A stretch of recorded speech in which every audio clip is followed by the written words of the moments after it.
నమస్తే. ఇన్నాళ్ళు నన్ను సపోర్ట్ చేస్తూ, ఎంకరేజ్ చేస్తూ మీ ప్రేమని నాకు అందిస్తున్న ప్రతి ఒక్కరికి కృతజ్ఞతలు. అలాగే ఈ వీడియో కూడా ఖచ్చితంగా మీకు ఉపయోగపడుతుంది. లైక్, షేర్ అండ్ సబ్స్క్రైబ్ చేసి మీ సపోర్ట్‌ని నాకు అందించండి. అలాగే ఈ వీడియో పట్ల మీకున్న అభిప్రాయాన్ని కామెంట్ సెక్షన్‌లో కామెంట్ చేసి తెలియజేయండి. ఇప్పుడు వీడియోని చూద్దాం. నమస్తే. Welcome to our channel. నేను పద్మిని. ప్రస్తుతంతో పాటు ప్రముఖ ఆధ్యాత్మికవేత్త, ఆస్ట్రోన్యూమరాలజిస్ట్, వేదిక్ వాస్తు స్పెషలిస్ట్, శ్రీ విద్య మరియు హనుమత్ ఉపాసకులు బ్రహ్మశ్రీ డాక్టర్ సిస్టర్ జయశంకర్ గారు మనతో పాటు ఉన్నారు. మాట్లాడదాం. సార్ నమస్తే సార్. ఆయుష్మతి భవ. సంతానం భాగ్యం కోసం చాలా మంది తల్లులు చాలా చాలా ఎదురు చూస్తున్నటువంటి వైనంలోనే ఉన్నాము. ఎక్కడ ఏ గుడి చూసినా, ఏ చెట్టు చూసినా, ఏ పుట్ట చూసినా ఈ ఉయ్యాల బొమ్మలు కట్టేస్తూ ఎంతో మంది ఇంకా నిరీక్షిస్తూనే ఉన్నారు సంతానం కోసం. మరి కలియుగం వల్లనేమో తెలియదు కానీ ఇల్లీగల్ గా ఉన్నవేమో ఈజీగా వచ్చేస్తాయి. నిజంగా పెళ్ళై 7 ఏళ్ళు అయిపోయిందండి, 8 ఏళ్ళు అయిపోయిందండి, మాకు ప్రెగ్నెన్సీ రావట్లేదు. వద్దనుకున్న వాళ్ళకి ఎందుకు ఈశ్వరుడు ఇస్తున్నాడు, కావాలి అనుకున్న వాళ్ళకి మా చేత ఎందుకు ఇలా వెయిట్ చేయిస్తున్నాడు అని చెప్పి అడిగితే ఏం సమాధానం చెప్పాలో తెలియనటువంటి వైనం. మరి దీనికి పరిష్కారం ఏమిటి? ఈ IVF సెంటర్లు మూతపడాలంటే ఏం చేయాలి? ప్రధానంగా ఏంటంటే ఎవరైనా సరే వివాహానికి ముందు, వివాహం తర్వాత సంతాన భాగ్యం కోసం ఏదైనా సరే జాతకం చూపించుకొని జాతకం ప్రకారం ఎప్పుడు వివాహానికి యోగ్యత ఉంది అప్పుడు వివాహం చేసుకోవడం, ఎప్పుడు సంతానానికి అనుకూలంగా ఉంది అప్పుడు సంతానానికి ప్లాన్ చేసుకోవడం. అంతే తప్ప ఇది ఎవరు చేయట్లా. ఇది చేయకుండా ఏం చేస్తున్నారంటే ఇప్పుడు వద్దండి మాకు సంతానం, సెటిల్ అయినాక అప్పుడు కంటాం. నువ్వు కంటా ఉన్నప్పుడు ఆయన ఇస్తాడా? నీకు గ్రహాలు అనుకూలిస్తాయా? సెటిల్మెంట్ కి ఏం అడ్డం వస్తారు పిల్లలు? అది వాళ్ళకే తెలియదు. ఆ క్యాలిక్యులేషన్స్ అర్థం కావు అసలు. దాంతో తల్లిదండ్రులు అట్లాగే ఉన్నారు. కొంచెం సెటిల్ అవ్వాలరా, నువ్వు కొంచెం సెటిల్ అయ్యి ఓ ఫ్లాట్ కొనుక్కోనో, లేకపోతే ఒక బిల్డింగ్ కొనుక్కో, ఇల్లు కట్టో, ఒక కారు కొనుక్కొని అప్పుడు పిల్లల్ని కనాలి. అంటే మెటీరియలే సెటిల్మెంట్ కి ఒక ఇది గానీ పిల్లలు సెటిల్మెంట్ కాదు. సో ఎప్పుడైతే సంతాన భాగ్యం అవకాశం ఉందో జాతకంలో అప్పుడు వీళ్ళు దాన్ని అడ్డుకోవడంతో అది పోస్ట్ పోన్ అయిపోతుంది. కావాలనుకున్నప్పుడు రాదు. గ్రహాలు అనుకూలించాలి.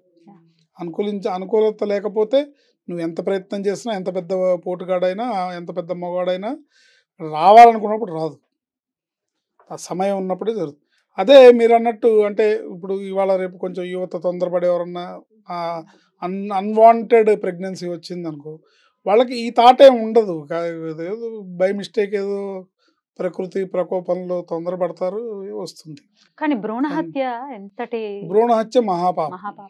సో అందుకని ఏం చేయాలంటే ఒక్కోసారి పెళ్ళైన వాళ్ళు కూడా భ్రూణ హత్య చేస్తారు. పెళ్ళైన తర్వాత ఇప్పుడు వద్దు అని చెప్పి ఇది చేస్తారు. అన్నిటికంటే నీచమైన మాట ఒకటి వింటాను సార్. మనం ఇంకా ఎంజాయ్ చేయాల్సింది ఇంకా బోల్డ్ అంత ఉంది. ఎంజాయ్ చేయడం కోసం భ్రూణ హత్య చేయటం అసలు ఏమిటి? ఎక్కడికి వెళ్ళిపోతున్నాం? ఏమిటి థాట్ ప్రాసెస్? పిల్లలు లేని ఎంజాయ్మెంట్ ఏముంటుంది లైఫ్ లో? పిల్లలు లేకుండా ఎంజాయ్మెంట్ ఏంటి? పిల్లవాడు ఎంజాయ్మెంట్ కి పిల్లలు అడ్డేమిటి? పిల్లవాడు ఉచ్చబోయకుండా, పిల్లవాడు పక్క తడపకుండా, పిల్లవాడు ఎక్కి తొక్కకుండా అది పక్కే కాదు ఏంటి. పిల్లలు ఉంటేనే ఆ ఇంటికి వంశోద్ధారకులు. పిల్లలు ఆడపిల్లలు ఉంటే ఒక అందం మహాలక్ష్మి, మగపిల్లలు. ఇలా రకరకాల రీజన్స్తోని అంటే ఇప్పుడు ఏ తర్వాత మనం మాట్లాడుకునేది ఏంటంటే సమయం ఉన్నప్పుడు, అనుకూలత ఉన్నప్పుడు చేతులా పోస్ట్ పోన్ చేసుకోవడం, వీళ్ళు కావాలనుకున్నప్పుడు గ్రహాలు అనుకూలించకపోవడం, ఇవి జరగటం వల్ల చాలా వరకు ప్రెగ్నెన్సీస్ ఇబ్బంది వచ్చి కావాలనుకున్నప్పుడు తప్పించినప్పుడు IVF సెంటర్లకి వాటికి పరిగెడుతున్నారు. ఇదోటి. ఇంకోటి ఏంటంటే ఆడపిల్లలు పౌష్టికమైన ఆహారం, సమతుల్యమైన ఆహారం తీసుకోకపోవటం, మగపిల్లలు కూడా ఇష్టం వచ్చిన ఇవి ఫుడ్స్ తినడం, పౌష్టికాహారం లేదు. ముఖ్యంగా ఆడపిల్లలకి ఆ మాతృత్వాన్ని మోసే ఓపిక లేకపోవడం, హార్మోనల్ ఇంబ్యాలెన్స్, ఇవన్నీ ఉండటం వల్ల ఒక ప్రెగ్నెన్సీ అంటే భయం వచ్చేస్తుంది. ఆడపిల్లలకి భయపడుతున్నారు. నేను చేయగలుగుతానా లేదా అనేది, మెంటలీ ప్రిపేర్ అవ్వట్లేదు, ఇంకా మేము ప్రిపేర్ అవ్వలేదు అనేది వింటున్నాం. అండ్ నెక్స్ట్ ఏంటంటే వాళ్ళకి ఫిజికల్ గా కూడా బాడీ కూడా అంత సహకరించట్లేదు. అందుకని మన పూర్వీకులు ఎట్లా చేశారో ఆహార నియమాలు, పద్ధతి, అది ఎంత ఉద్యోగస్తులు అయినప్పటికీ కూడా మన ఇంటి ఆహారం తీసుకోవడం, జంక్ ఫుడ్ని అవాయిడ్ చేయడం, పౌష్టిక ఆహారాన్ని తీసుకోవడం, ఒక కాస్త జాతకం చూపించుకొని ఎప్పుడు అనుకూలంగా ఉందో అప్పుడు దాన్ని ట్రై చేయడం ద్వారా తప్పకుండా సంతానం భాగ్యం కలుగుతుంది. ఎవరు ఇదివరకు ఏ ఐవీఎఫ్ సెంటర్లు ఉన్నాయండి, ఒకళ్ళు 8 మందిని 10 మందిని అన్నారు సునాయాసంగా, అన్ని న్యాచురల్ డెలివరీలే ఏంటి. మా మా నాన్నగారు ఇవి కూడా లేవు, ఈ బ్రెయిన్ వాషర్లు కూడా లేవు, 2 జాలు ఒకళ్ళు జాలు ఇట్లాంటి బ్రెయిన్ వాషర్లు కూడా లేవు. మా నాయనమ్మ గారు 12 మంది సంతానం, క్రికెట్ టీమే ఉంది. మా నాయనమ్మ 7 అన్నదమ్ములు, మా నాన్న వాళ్ళు 2 అక్క చెల్లెళ్ళు, 2 పోయారు. ఇలా ఈ రకంగా సంతానం కోసం అనేది, సంతానం అనేది ఒక మహాభాగ్యం.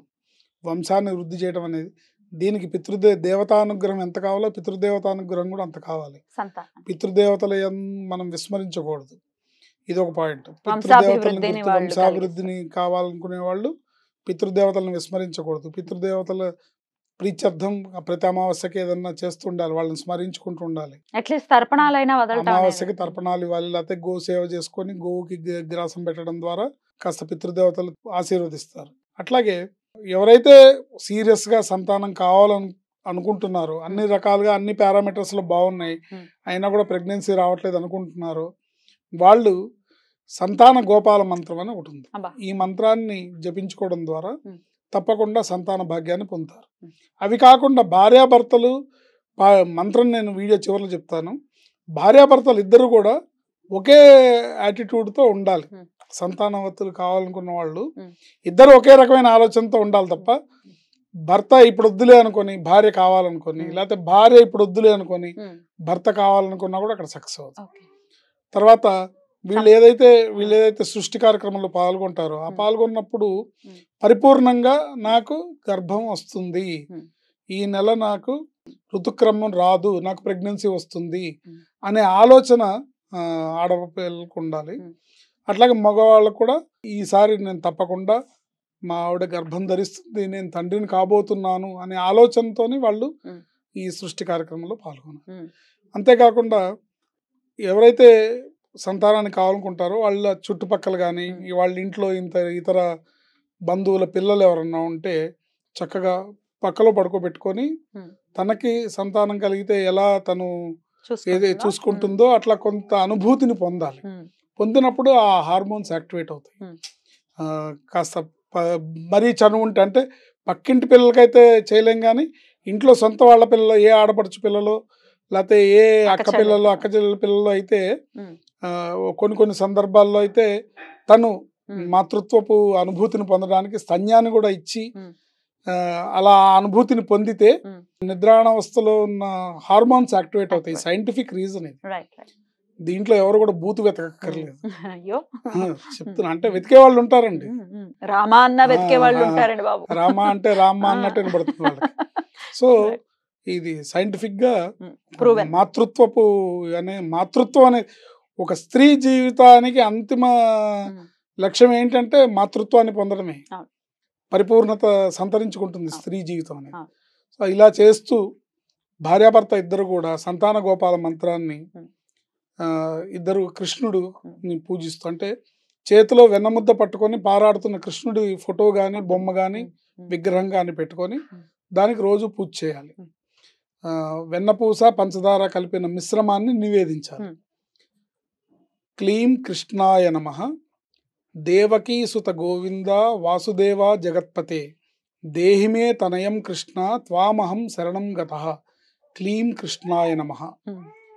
ఇక్కడ క్లీం అనేది ఏంటంటే మీ కామ్యాన్ని నెరవేర్చే బీజం కాబట్టి, అంటే ఒక సత్సంకల్పం కోసం చెప్తున్నాను కాబట్టి నేను మీడియా ముఖంగా చెప్తున్నాను. జనరల్గా బీజాక్షరాలు మహామంత్రాలు మీడియా ముఖంగా చెప్పకూడదు, కానీ ఒక సత్సంకల్పంతో ఒక సదుద్దేశంతో చెప్తున్నాను కాబట్టి ఇది సంతానం అంటే అందరికీ మనం ఇంటింటికి వెళ్ళి మనం చెప్పలేం కదా.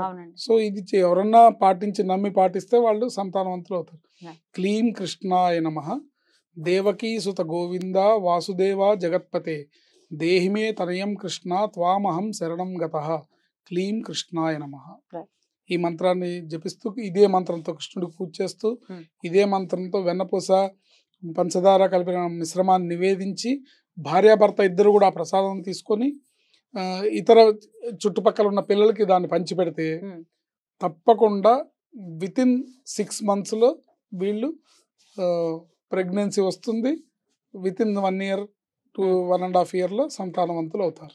అద్భుతం సార్, చాలా చక్కగా వివరించారు. ఎన్నిసార్లు చదవమంటారు ఈ మంత్రాన్ని? ఇది మినిమం 21 సార్లు. 21 సార్లు. మినిమం 21 ఈ సార్లు. ఇరువురు భార్యాభర్తలు భార్యాభర్త ఇరువురు కూడా 21 సార్లు. ఉమ్. ఆడవాళ్ళైతే నిరంతరం అనుకుంటూ ఉండొచ్చు ఇంట్లో ఉంటే గనక. ఉమ్. వంట చేసుకుంటూ ఇంట్లో పని చేసుకుంటూ కూడా అనుకుంటూ ఉండొచ్చు. ఉమ్. దీనికి ఎటువంటి నియమనిష్టలు ఏం అక్కర్లేదు. Right.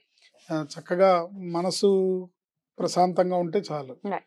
ఈ మంత్రాన్ని చదువుకుంటూ ఉంటే ఆ కృష్ణుడి అనుగ్రహం వల్ల తప్పకుండా